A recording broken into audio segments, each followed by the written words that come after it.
Welcome back to the Hip Hop Barbershop presents, baby, and I'm your host, Dr. Barber, with my co-host, Louis Hicks. What's good, America, America? And we all up in your face today and in your ear. Word. So, we got DJ Flow up in the place. Yeah, so, Big Louis. Yes, sir. We've been waiting on it. Let's get it. Let's talk about the F.D.A, Food Drug Administration. All right. All these recalls they having, I think it's a scared tactic, man. It's just going on. Supply and demand. That's just my opinion. You know what I'm saying? All of a sudden, it seems like every week or every other day, something's on recall. And you know, like you said, Bill Gates bought up all the farmland. Man. So I feel like there's something going on with America right now, man. Shoot, how you see it, Flo? I won't go so far as to say anything about it that I don't know. I'm not a medical professional, but I know one thing. When they have the recall, I don't eat it and I don't buy it because I'm not taking them chances. They had a problem with the quarter pounders, a week or two ago? We was just talking about I don't eat McDonald's like that, but when I heard that, I told everybody I know, like, yo, don't eat it. Yeah, do what you want to do, but when stuff like that happens and people are dying and stuff, the common sense thing to do would be to stay away from that. So, Right. you know, whether it's a conspiracy or whatever's going on, it's enough for me to know that something is up with it and leave it alone. Right. You know what I'm saying? Simple as that. And when we was talking about that, like I said, we already eating unhealthy anyway. Right. And we already got the F.D.A. passing anything by. Right. So they don't really care. And it kind of feel like that they're all connected. Right. What KRS said years ago on the F.D.A. could care less. They'll sell you donkey meat and say it's fresh for 88. You suckers. Yeah, man. You know what I'm saying? Yeah. So it's been like that. You know what I'm so that's what I'm trying to tell our people, you know, because we get a lot of people out here. It ain't just about pork. It's everything now. And you got to watch it. You got to watch the bioengineered fruit and vegetables. No doubt. GMOs and this and that. It's a lot to stay on top of, man. It's a lot. I mean, it's good food out there. Grow your own. You know, grow your own. Get you a How to Eat to Live book. Organic is expensive, but it's better for you. You know, not that I eat everything organic, but I try. I don't. But yeah, I don't eat no swine. Yeah, I ain't. You know what I'm saying? I keep that off the menu. Yeah, I try to eat my little organics. I'm trying to eat more greens and stuff. Leave the fried food alone. Right. You know what I'm saying? So it's a process. You know, everybody ain't gonna just be perfect all the time. But tell the people why organic is good.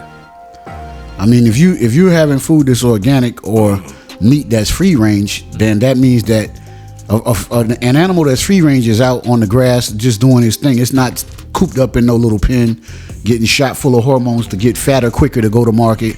Organic fruit and vegetables is not being sprayed with a whole bunch of stuff to, you know, keep bugs away, and when it's being allowed to grow as it normally would. It might not be as big, it might not be this or it might not be that, but it's fresh and it's not being altered by different pesticides and different things. So I would rather be taking those into my body than the other stuff. Yes, it's way more expensive, but that's how it's set up to be. You notice how you can always buy cheaper food and cheaper drinks and stuff like that easily. It's convenient and everything, but the good stuff is more expensive and harder to find. That's true. That's by design. You know what I'm saying? And I see the difference just around the corners. Right. Because you can go to, I'm going to tell you how it goes. Food Line. Then it goes up to Harris Teeter. And then it goes to Publix. Now, let me tell you, on the same strength of that, okay, so Publix got it going on. We know that. You know what I'm saying? Harris Teeter, there's a few Harris Teeter that's better than, but I'm going to tell you where the real lick is at. Where? Whole Foods. Right. Okay. All of they did a survey, right? They did a survey, and something like 85-90% of the people that's quote unquote rich, or people with, you know, multiple, you know what I'm saying, streams of income, this, that, whatever you want to call it, very comfortable, they shop at Whole Foods, though. You know what I'm saying? And the reason why they shop at Whole Foods is because they're interested in buying better quality products too. They don't eat bullshit food. They don't. You know what I'm saying? They only taking in the best into their, and you know why? Because they can afford to do so. So if you can eat good, then why shouldn't you? Yeah, that goes back to that diet. Right. But see, a lot of people been raised on a whole bunch of ill stuff. Exactly. You know, and they don't realize that we don't have to eat that no more. I'm gonna start going to Whole Foods more. I do, but not like that. But I'm gonna make it a point That boy, you been raised off of that. Sam's Club is my go-to because I go there and I get all my stuff, in bulk.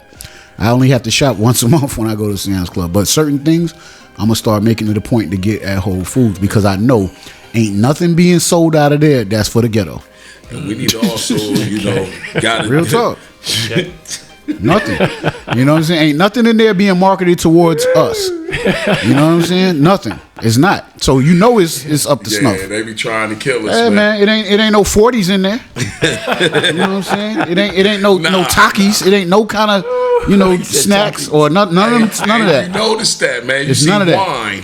Dog. Right. Whole Food. The next time when was the last time you've been in Whole Foods? When was the last time you've been in there? 3 years. Okay. 3 years. Go in there now and look around and tell me the difference between there and Food Line. Okay. It's very very blatant. It's painfully obvious. There's a big difference between how they market food and what they choose to sell and what they do not sell. You go up in there and you look at the first thing you go in there, just look at the meat. Yeah, that'll answer everything else right there. Way different. So look at the meat, look at the fruits and vegetables. I'm scared of the meat, man. I know. I'm scared, and man, something. I ain't bought no hamburger. I ain't bought no hamburger, man. Out the store, period, man. Well, I have, but I'm scared, man. I don't know if that's real. Meat market for me, man. Well, like I said, yeah, that's what the butcher shop is for. But seriously though, the next time you get a chance, whether you going in there to buy something or not, just go in Whole Foods and walk around. First of all, you'll see that the quality is on a different tip. But the first thing you do, go in there, just look at salmon pinwheels. Look at the meat. You know what I'm saying? Then look and see how many people our complexion are in there. Wow. Oh, not many. Yeah, but go in there and notice it for yourself. Go in there and peep all these things. Food Line, nah. Is it okay? Sure, it's okay. But it ain't Whole Foods. It ain't even Trader Joe's. Trader Joe's got organic food and this and that up in there. You know what I'm saying? Trader Joe's is a step up from Food Lines and all of them. You know what I'm saying? Yeah, but the next time you get a chance, go. They got a Whole Food. Well, I know the one up on the north side. Go in there and just walk around, and then make up your mind about how you want to eat moving forward and whatnot. And you'll see everybody they come out of there. They look like yuppies and this that. That's because it costs to be the boss. You want to eat good quality food, you got to spend for it. You know what I'm saying? It's that simple. I feel you. And you're gonna pay for one steak. You are. $9.99. Oh my God. But anyway, on to the next one, like Guru.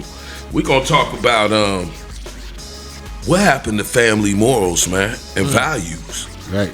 What happened to ass whippings?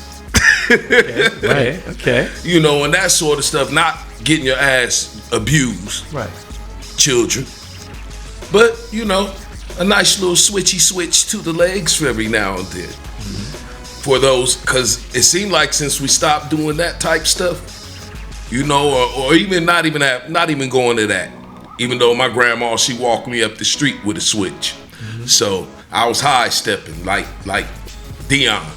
So, but I'm saying, man, it's something going on, and it's a disconnect with these kids, man, and the morals, man. Like, yes, it is, and it's crazy because it's going to get worse. It seems like the farther the generations go, it's like the more dumbed down we are getting. No. And it's really only us. It's really only our people. They're encouraging it. You know what I'm saying? Yeah, they let like the TV is. When we were younger, the radio bleep stuff out. Yeah. Now the radio don't even bleep nothing out. They might cut the volume. They might mute it. But the way that the lyrics and stuff are being said, what's being said there. They allow way more things to be expressed on the TV and on the radio than they used to when we was growing up. That's number one. Especially number two, that B word. Yeah, well, that's the least TV. of our problems. Yeah, But that. Then number two, you know what I'm saying? They did away with corporal punishment. I don't see nothing wrong with a kid getting their ass whooped sometimes. Right. Should it be abuse? No. Nah. But there's kids like myself. I was hard-headed, you know what I'm saying? A punishment ain't gonna do nothing for me. I need my ass whipped. Straight out the window. Yeah, you know what I'm saying? So, you got rid of spankings.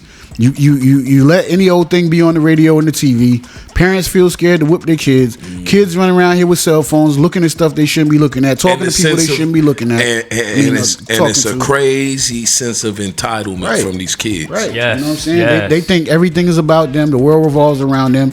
They don't have no sense that's common. I mean, hey, and they'll understand. What they'll understand is like even respect for your parents and elders, like the OGs. Let's call it the OGs so we can make it so they understand. Okay, break it down. You know, the OGs in your family, the OGs in the street. That's where we got. It takes a village to raise the kid, Right. because they could get pieces. We hung around the OGs. Right. You know, we was like sponges. We had a lot of They had to different tell people us. influencing They us. had to really actually tell us, man, go on somewhere, Right. skedaddle.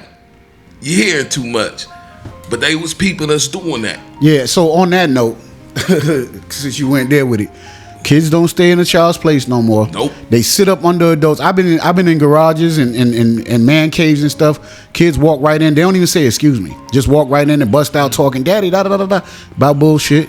You know what I'm saying? They don't stay in the child's place. You know what I'm saying? There's certain things that a child should not be speaking to a grown up about. That's true. And if they are concerned about it, they should tell their parent and let their parent speak to the adult. So you got children that don't know their place. You know what I'm saying? They think they got doggone grown just because they 15 or 16. They smelling the underarms. And then, like I said, there's a total lack of manners. Yeah, I see kids these days, man, they don't know about excuse me, please, thank you. But see, some of that start at home because it all starts at home. Okay, no, check this out. Check this out. I had some of the cats in the neighborhood teach me some lessons that I couldn't get at home being with a single parent. Okay. What was those lessons? It was mostly the dudes Okay. that was teaching me lessons on manhood. You know what I'm saying? And some of it wasn't all good, some of it wasn't all bad. But they gave me them lessons. Right. And my mother, some of them lessons, my mother, she couldn't give me. She's a mother. She was real tough on us too. You know? Hell, my mom gave me a gut one. Bow. And so what I'm saying is maybe it's the imbalance inside the households. That's got something to do with it. Yeah. I think we raising a whole bunch of emotional men. Right. And when And you're emotional raised by a man, single parent mother, that's what's going to happen. And ain't blaming taking nothing from the mothers when it comes to the boys. But they're not a father. But this is one thing that we be missing. When you have two parents in the household, like a father shows his love different than what the mother does. And it all equals out. It balances out. And it makes a well-rounded child. Because the father, he's going, like they say, the mom, she's going to give you the nurturing part of love. You Right. see what I'm saying? She's going to give you that, oh, baby, are you all right? You want me to kiss it, make it feel better, love. But then you got daddy, he going to be like, yo, suck it up, man, get up. Right. Come here, boy. You got to learn. Yeah. You got to learn when Boy, to coddle kids and when to Shake when it to off, ride man, them. shake Right. it off. Yeah, you know you what see, I'm saying? daddy going to do it like that. Mothers show their love through feelings and emotions. Daddy show their love through their Right. actions. But even if the father is not there telling them, hey, shake it off or whatever. When you're in the home, they can observe you doing these things. So whether you Right, specifically right. come out of your face and They tell a watching child you. something or not, they see how you treat their mother. They see how you treat your mother. They Right. see how you treat your grandmother. They see how you treat your brothers, your cousins, everybody. You know what I'm saying? I saw a video clip on what was it?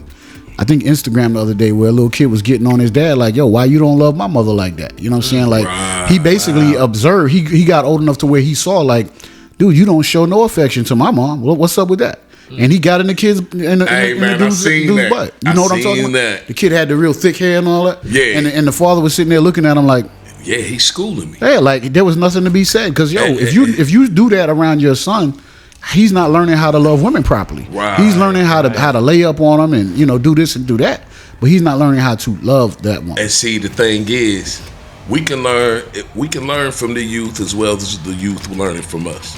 Right. See, because when we listen to, like KRS One said, when we listen to the youth, it makes us faster amongst adults. Right. And when the youth listen to adults, it makes them faster among the youth. You see what I'm saying? So we complement each other. They know this computer age type stuff. We can learn from them. They know this stuff. A Right, little there's bit more than things- the average dude. Yeah, there's things You that know? can be learned from them. So I'm just saying, You know. but as far as basic lessons in life, you should listen to your elders. Correct. They've been around more. They have more experience. Their judgment is better. and all of that. So, you know, ain't no way. The only thing I need to listen to a kid on are things that they're smarter than me on, and those are going to be things that are recent. Can't no kid tell me, with my experience and being on this earth as long as I have, nothing else about nothing. Right. You know what I'm saying? But when it comes to the phone and the computer and this and that, sure, I'm all ears. But other than that, you have no advice for me as a child. Right. So check this out. Look, we can take a brief break. This is good, baby. This is good. It is. Yes, it is. You know what I'm saying? So, yo, check this out. This is Ock-the-Barber. We got DJ Flo. Got my co-host Louis Hicks. What's good? We all up in your face and in your eardrum. This is WDRB. This is the Hip Hop Barbershop presents, baby. We'll be back. Believe that.